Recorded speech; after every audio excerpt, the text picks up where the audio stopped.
Good morning, good afternoon, and good evening, everybody. Thank you for tuning into another Supatease video. And by the end of this video, you are going to know exactly what you need to do to never lose to a Retribution Paladin ever again. This class is growing in popularity. It is an absolute monster. It is going to shred you with massive 250,000 crits, but we can see him coming, and you're going to know exactly how by the end of this video. This is going to be very important for anybody, whether you're a healer or a DPS, to know all of these different circumstances and how to navigate through them. So especially as a healer, you're going to want to pre-hot your team, because if your teammates aren't hotted up, they are going to get absolutely destroyed almost immediately. So any healer, get your preparation heals going before the engagement has started. You want to be remaining far distance away from the Retribution Paladin. So if you're DPS, keep the Ret far away and start anticipating their attacks. The first cue here that the Ret was going to go crazy is the Seraphim and the Avenging Wrath. We can see those icons above their heads right here. Really love these add-ons. We can see the Sky Fury totem. This means the target is about to get blasted. Now in this circumstance, Death Knight has anti-magic shield, going to be a really good counter. My Hunter, I would rather preserve their aspect of the turtle, so I'm considering my biggest hots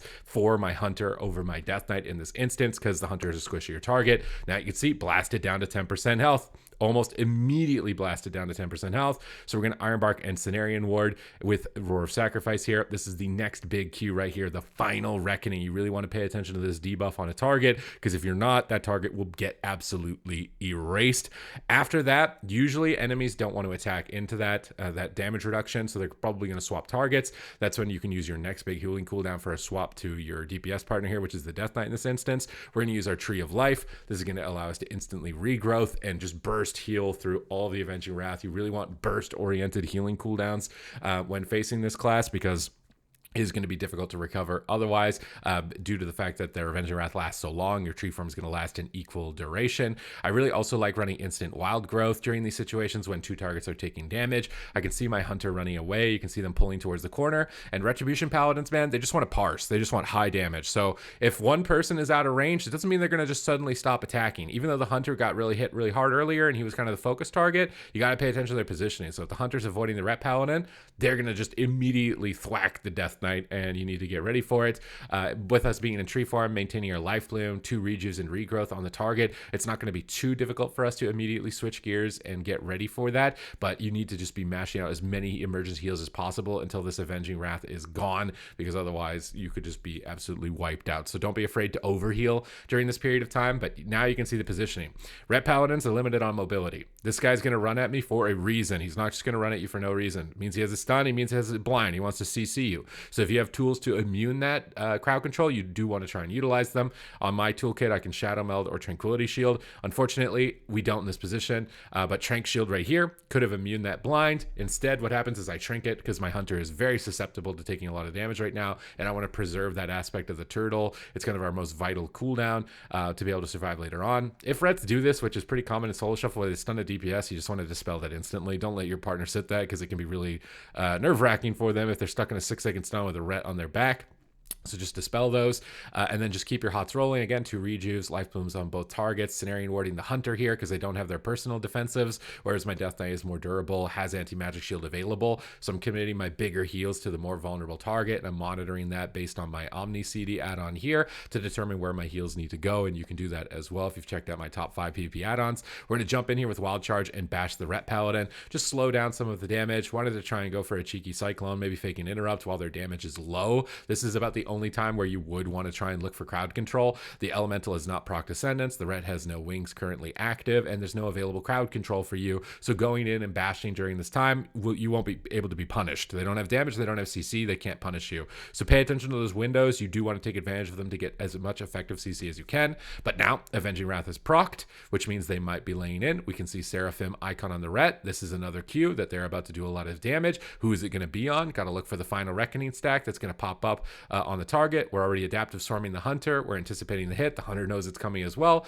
The Death Knight crowd controls the Ret, which is another great thing to do here to slow down damage during that burst window. But you do need to be aware it's Final Reckoning that is the scariest. The Avenging Wrath and Seraphim is the lead-in to the Final Reckoning. We ultimately do get Divine Shield, but here's Final Reckoning, and watch what I mean by this is the big deal. They're going to absolutely smack this Hunter in basically 2 goals. We're watching in slow-mo right now. We get Hammer of Justice, and he gets blasted down down to 10%, which has the perfect reaction is use your personal defensive cooldown, no exhilaration. So what's my next line? Aspect of the turtle. My healer is crowd controlled, need to use a personal defensive. This is the best method to make sure that you're starting to have success in solo shuffle is this equation. Healer crowd controlled, enemy powerful damage. I've got none of my little defenses. Time to use big defense. And this is going to completely deflect the damage from the hunter. But Ret Paladins just want to parse. They're going to switch to the Death Knight. So I wild growth 2 targets. And I get ready to start healing up the Death Knight.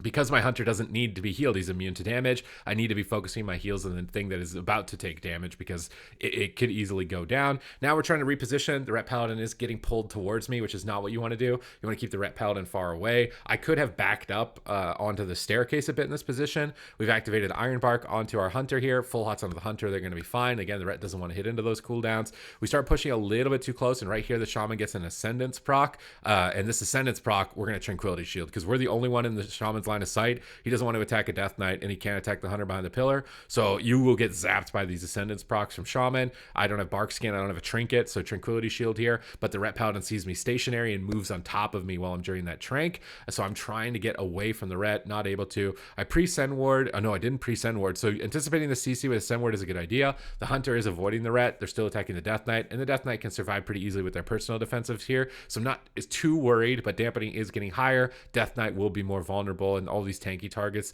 like Death Knight, Demon Hunter, and Warlock will become more vulnerable as dampening goes up. So Snaring Ward on the Death Knight here. My hunter has Exhilaration to be able to use later on. Now we Scatter Shot the Elemental. The Ret Paladin is really low, so lobbing in a Moonfire here wouldn't have been a bad idea. I did try and Cyclone off the Scatter, which is something you do want to do as a healer. Is if your DPS give you something to set up and anticipate crowd control, you want to assist them. You want to lob out a Cyclone, lob out whatever you've got available to the target that isn't currently crowd controlled, and pay attention to that to the Gladius frame. So we'll run through that again here. Against the Retribution Paladin, what you're looking out for, what you're trying to do. Pre-hot your teammates. If you don't, you're going to get absolutely eradicated and smacked.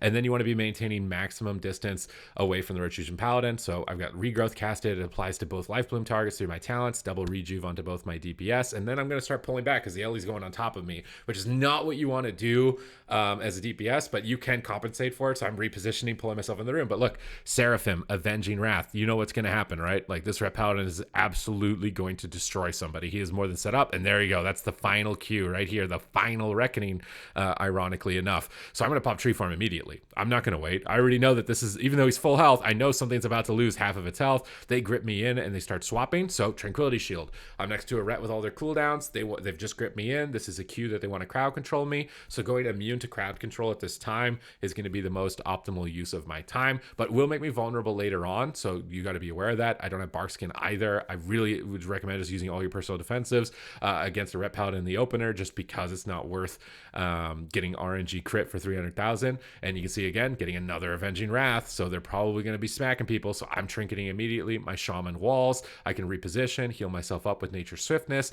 Now the Hunter's probably the target because guess what? Rets don't want to attack into damage reduction. They want to parse. They want highest damage per second. So they're not going to attack the Shaman with wall. They're going to swap to the Hunter that doesn't have wall. So I need to get my heals rolling on them. We scatter the healer. We start going after the Retribution Paladin, and their Avenging Wrath is still up for about 5 seconds. So loading up my hots again, trying to get ready for their attack. In a tough position because my Hunter has turtle, my Shaman doesn't have wall, but my Hunter's lower.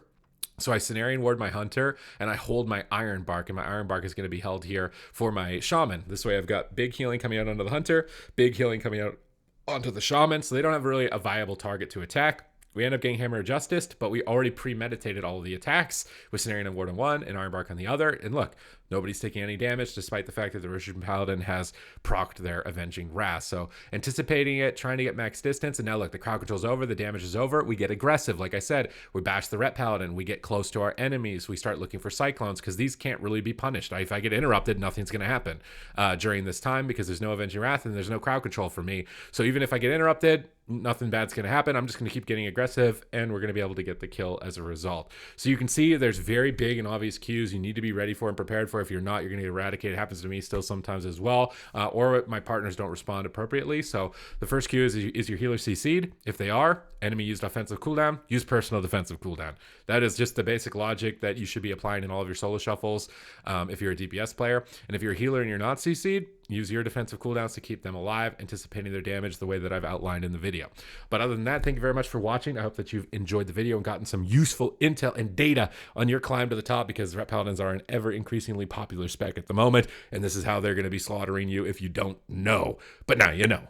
So thank you very much for watching, and I will catch you in the next video.